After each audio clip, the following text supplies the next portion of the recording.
Well, you kind of touched on it when you said, our finances are good. Give us an idea of what your take is on Wilton's current financial state. And that's whether, how the finance department's being run to how we are in the market and how Moody sees us, however, your view on the current financial state in Wilton. Okay. So I think that again, that the financial state of the town is good, but I don't think anything should ever be taken for granted because, things can change in a minute. Things can change very quickly, and I think it's really good to be poised so that you're ready to react to things very quickly.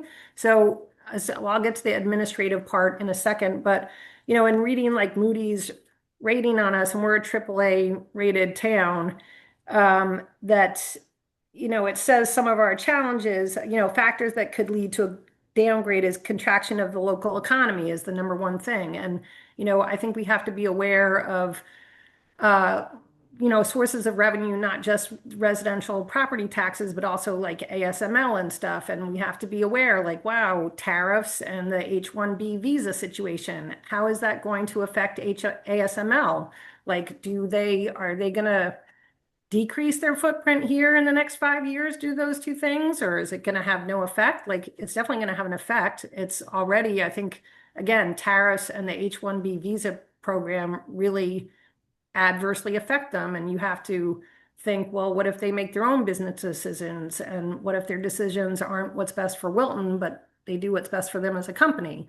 So, being poised and able to react to things like that, I think is really important. So again, that was Moody's said the number one factor that could lead to a downgrade is the contraction of the local economy. So, that to me would be it because right now, 80% of our revenue for the town is in property values. So, and we have a really strong housing market right now, which, I guess after COVID and everybody left the city and all of a sudden every house in Wilton was turned over or 50% of them and housing prices went from, people couldn't sell their houses because their mortgages were underwater since 2008. And now all of a sudden everybody can sell their house. It's great. And we had a large turnover of housing stock in town.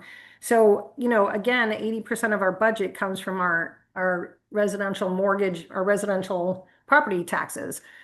So, what if, there are some projections that on a national level, on a macro level, that we could see a contraction in our gross domestic product nationally based on tariffs and other things like that, that could cause the GDP to shrink a bit.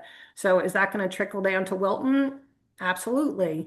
This strong housing market's wonderful and we love it, but it could become less strong or stabilize, or hopefully it never gets negative where we have instead of a shortage of houses and prices are way up, hopefully we never have, too many houses at too low prices on the market, but which only happens when an economy contracts. But so again, on a macro level, I think we're good, but we're very dependent on our housing market and also on our uh, commercial entities in town. So then in terms of the administratively, I would like to say, like, I don't think you should ever get hysterical about things and kind of like make inflammatory comments. But when you step back and look at everything that's going on, it's it's not really giving warm feelings of encouragement. It's not making me feel good or anybody really. If you look at it just on paper, you have a town administrator who's termed out and who has said, I don't want to come back. I'm not coming back. I don't want to. You have a CFO that was working two jobs that, quit or fired, depending on who you ask. And I guess we have this interim CFO from PKF who's here on an interim basis, but we don't have a permanent CFO. We just hired a new controller, I guess, yesterday or today. So I think that's amazing and that's great. But you had, again, the old controller leaving and going to the town of Fairfield. Like, so why did he leave? Like, that's not encouraging. Like, why, yeah, the CFO left because she had a second job and her husband's in Wyoming or whatever. But why is the town administrator leaving and not coming back? Why did the old controller leave and not come back?